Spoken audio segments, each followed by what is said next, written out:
Oh, run it back. What did you just say? With the long-term goals, Yeah. short. Please don't make me repeat. That's crazy. You know what? Candace asked me those exact same questions on our first date. Maya asked me the same thing. So did Lawrence. You know what? You know who asked me that question? Not a goddamn soul, because strippers don't ask me shit. Casting in a movie like this is everything. I was lucky enough to have worked with a few of the actors and know most of the actors before we started. And I pretty much have a dream cast. All of them together have come together to make an incredible project. Hey! I'm Cedric. Cedric. My character, his name is Cedric. Cedric. And he's one cool mamma jamma. And obviously a handsome, athletic male who was married but is now going through technicalities in his relationships, which have caused him to go through a divorce. Your wife kicked your ass. It's really not that big of a deal. There's worse things. It's my ex-wife. I sometimes call Kevin, he's a sinner. You send it in to him, he slam dunks it. Baby, camera's ready. Oh! Yeah! What's great about Kevin, though, is he does know storytelling quite well, and he's pretty seasoned at it. You get to be live on set today and see what I do best. Put in work.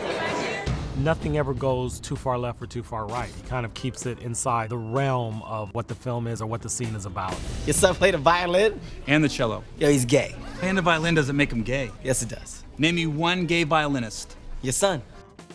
And so I give him a lot of free reign. We talk a lot about whatever the comic beats are, and just kind of go at it. Tim's Story! The good thing about Tim's Story is he knows how to keep him on that line of reality. You know, you never want to go overboard and come off cartoonish or look like you're trying to be funny. So with me, it's easy.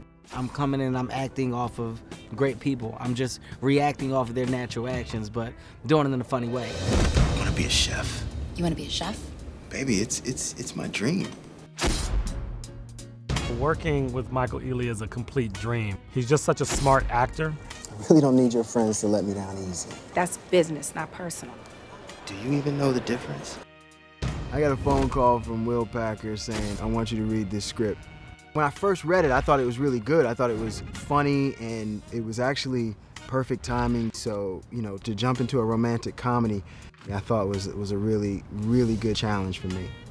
We actually spent probably the most time outside of production, outside of pre-production, just talking about the characters. He really comes from the character and thinks of every nuance of what's gonna make him stand out, make him special. He's a director's dream, and Michael is the most amazing actor that I've ever worked with. Working with this group of guys has been a huge learning curve for me. This group is cool, we have a lot of fun, there's a whole lot of funny going on. Stop. All right, I don't need you to do that for me anymore. I'm doing me now. When I found out that they wanted to go to Taraji, I was through the moon.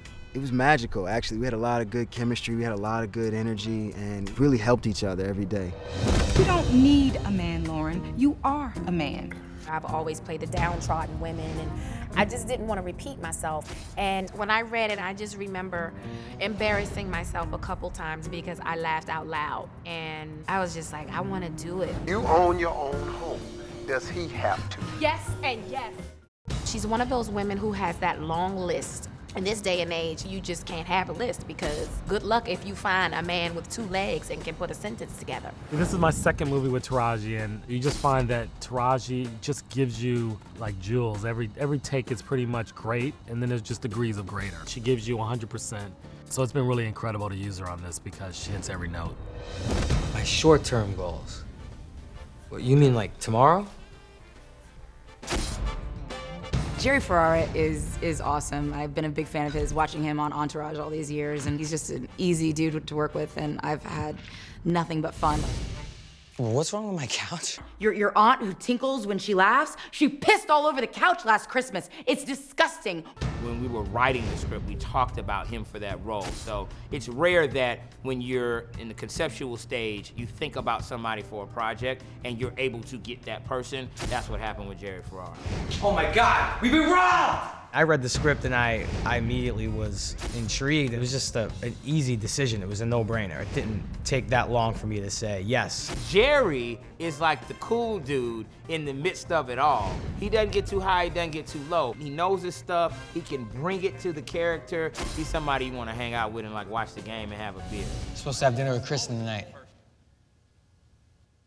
Yeah, she'll understand. She's cool. I'll send her a text. The minute I heard Gabrielle Union was cast as my girlfriend, I said, she's way too hot for me. Like, no one's gonna believe that. I think that's a problem. I should quit. You know what I was just thinking? What? Nobody's had sex on this couch yet. Kristen is sort of into comic books. She's like a mirror image of Jeremy. I read the script when I was shooting Little in Common with Kevin Hart. And Kevin was like, did you read Think Like a Man? I was like, no, let me, So Kev passed it off to me. I read it, I loved it, and I was like, how can we make this work? And Will was like, job's yours if you want it. I was like, ding, I wish everything happened like this. Oh my God, I'm one of the boys, except I have a vagina. Gab has such a quick wit and such a sharp sense of humor, and she really has a lot of range. So I like the fact because this is a little bit out of what we've seen her do before in terms of her character, and she's bringing it. She's great. I've been a fan of hers for years. In the back of your mind, you always say, wow, one day I hope we get to work together. And it's weird how it just kind of came together so quick. And she's such a pro, and she's hilarious. She gets comedy on a whole different level, and she's an effortless actress. You sexted? Those aren't mine, asshole. You sure that's not? I was familiar with Romany's work, and I had always wanted to work with him. When they talk about the player, there are other people that you can think of in that role, but I said, you know what? I kind of like to go a different route with this. I'm in a relationship without sex when all I'm really trying to get is sex without a relationship. So when you gonna see her again? Saturday night, nigga, mind your business. James Lopez, who is actually someone that I met decades ago, back when we did music together, came up with the idea of me doing this movie and decided that he would pitch it to Clint and Will Packer, and they liked the idea and they brought me in, and I was like, I want to do this. This is great. Life is great, fellas. May it never change.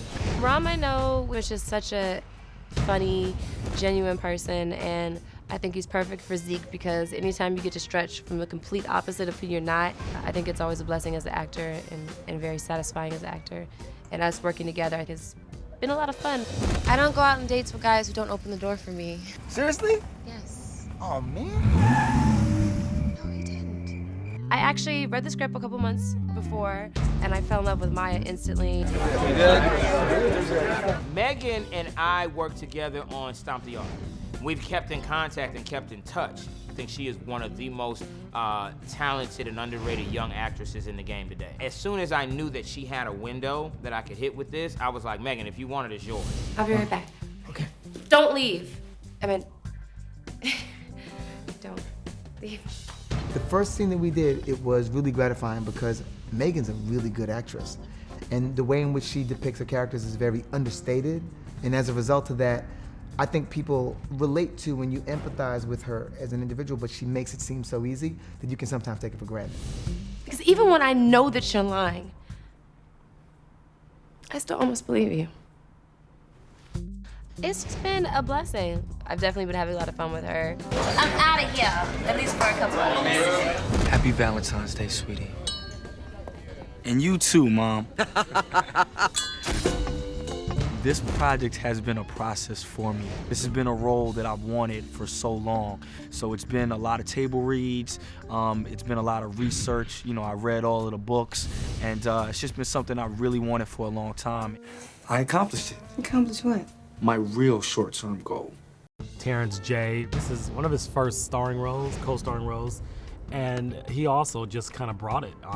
Very, very eager, and is learning as he goes, but he picks up stuff so well, and being with this kind of cast, I think it has created a great environment for him to excel. I think what's so special about his role is that he's the youngest of all the guys, and being raised by a single mom, he not only doesn't mind the fact that she has a son, he actually bonds with her son, and he actually respects her as a mother, which I think increases their bond even more. I think that's what's so great about Terrence, because Terrence kind of has that endearing charm. What do you want on your damn burger? I don't give a damn, girl. I came for you. I was really excited when I knew that I was gonna be playing opposite of her. She's an amazing person. She brings it to this character. There are times in it where I lost myself, and I really thought she was mad at me. I had to talk to her in between takes, like, "Oh, are we okay?" Because I mean, she just brings that level of authenticity like nobody else can. So I've been very humbled to be able to learn from her. Heard so much about you. Well, I've heard nothing about you. When I first read the script, I thought it was hilarious. And being familiar already with the book and listening to Steve Harvey's advice to women and seeing how they actually made it into a story that crossed all these different kinds of relationships and different issues in relationships, I thought it was really funny and touching at the same time. He already has a woman in his life. That son of a bitch. Who is it? His mama. Ew. Ew. Whether she knew it or not, I was always trying to think of the right project that I could then offer and bring her in on. So when this project came up and it was an ensemble, I wanted to bring out some of the most qualified and talented actresses of any color in Hollywood. I called her. She's like a ray of sunshine. She's just like a warm spirit. There were a lot of amazing people already involved in the project, so when they asked me, I was very excited. You can't tell this story without the right voices. We had a really, really good script, and I have to commend the writers who put it together. But what happened after it was really good on the page is we needed people to elevate the material. So we took a lot of time with this cast, and I'm just really, really pleased with the depth and breadth of this cast. Well, I think it was a good time. It's all about exercise, guys.